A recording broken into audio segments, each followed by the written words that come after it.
Bit of news to bring you on the news show.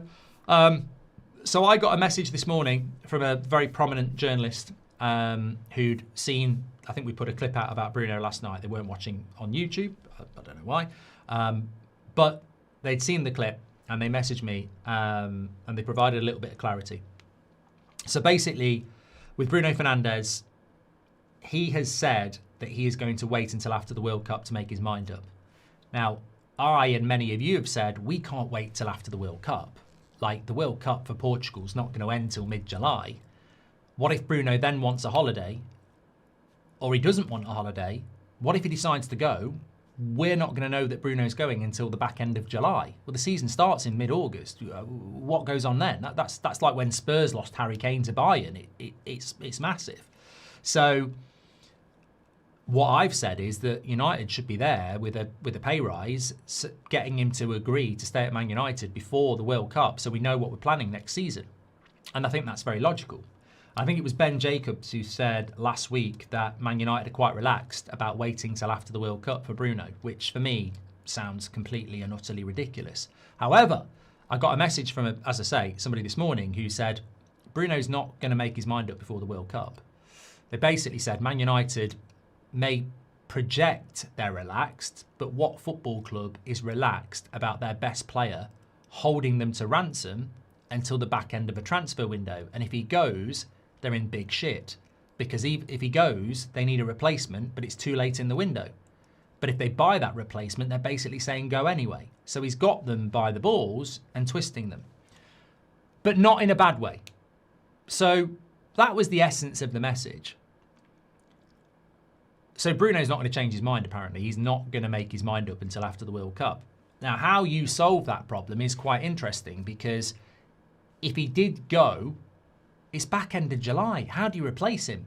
Even people like Gibbs-White, if they leave Forest, even if you think they're good enough or not, they'll have made their decisions. They'll be at Spurs or Man City or whoever by the end of July. Angelo Stiller will be at Real Madrid or Arsenal by the end of July. So what do you do? Man United are saying we're relaxed about waiting on Bruno until after the World Cup. They're not relaxed. They're just powerless. It's just another example of a badly run football club, because he has got us by the balls. And I don't blame Bruno. There is no part of me that is critical of Bruno Fernandes in this position at all. If it was Jadon Sancho or someone else, I'd probably be like, what a twat. Or Garnacho, or somebody that's not treated the club well. But in Bruno's case, he's been here for so many years that you can't, and he's always fit and he always delivers. And the club have let him down. I mean, fundamentally, I would summarise Bruno's decision like this. He's earned that right to make the right decision for him and his family, because he's given so much to this football club and had very little back. He's played under Solskjaer, he's played under Rangnick, he's played under Ten Hag, he's played under Amorim, he's now playing under Carrick. He's had 5 managers in 5 years. And that's not stability. He will go down as one of the most underrated players in Premier League history, because whilst Kevin De Bruyne and players of his ilk have achieved great things in the Premier League, Bruno's achieved fuck all. He's never been near a Premier League title. His quality belongs in a title challenging team, and he's been stuck in a team that flirts with mid-table at times. So Bruno Fernandes, at his age and his performance level, totally deserves the right to sit and make the right choice. It's not holding the club to ransom, but he has got the club in his hands because they desperately want to keep him, and he's got to make the right decision for him. In no way, shape or form is he disrespecting the club or the fans.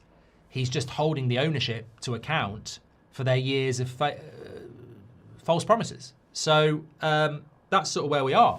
And I don't disagree with it. But there is absolutely no way that the club are relaxed about that. They just know that they can't do anything else. So they've got to flip it, as per usual, into PR positivity. They know they can't drop something on his lap and he's going to accept it before the World Cup. They know they can't convince him to stay before the World Cup. So they've got to try and claw some power back. And they have no power. No football club, whether you're Man City, Real Madrid, are going to be happy if their best player is saying, I'm not making my mind up until the end of July. No club's going to sit there and go, that's fine. Oh, you make your mind up at the end of the window. That's great for us if you go. Great. We're not relaxed about it. We just don't have any power in the situation because he's got a release clause as well. Like somebody in the chat just said, well, just reject any offer. But we can't. He has a release clause. So all the power is with Bruno.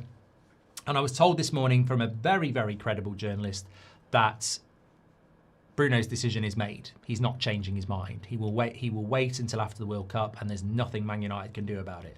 So the question is, what would you do? My instant reaction to that would be, what would I do?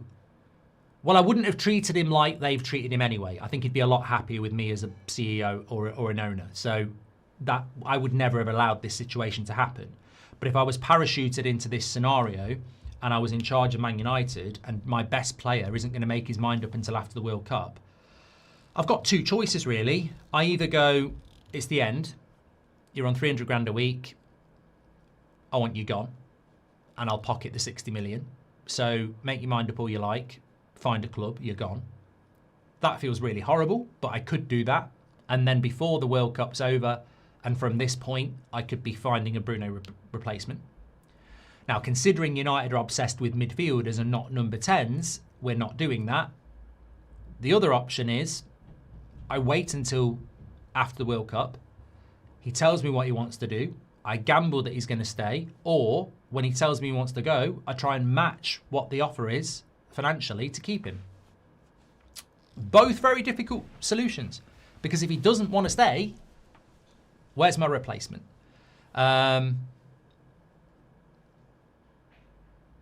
It's tough. It's a tough situation, but United have only got themselves to blame. When we talk about midfield signings, what would you do, Mark? No, what would I do? I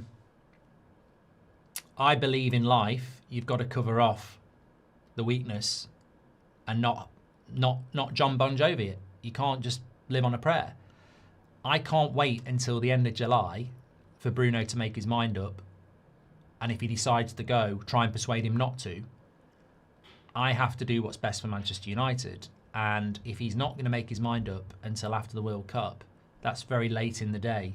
So bare minimum, I've got to bring somebody in that can cover me off in that position. I mean, I can just go with Cunha, but what if Cunha gets injured? I'm not trusting Mason Mount. So I've got to bring a 10 in. I've got to buy a 10. But if I buy that 10, I probably need Bruno to go because if he stays, I'm probably financially fucked. So it's a tough situation, but the club have made it up themselves. But I would probably buy a replacement. I'd probably take ownership of the situation. I wouldn't like to be sat waiting. I hate that. I'd hate that. But he's our best player, and I think that we can't lose him, really.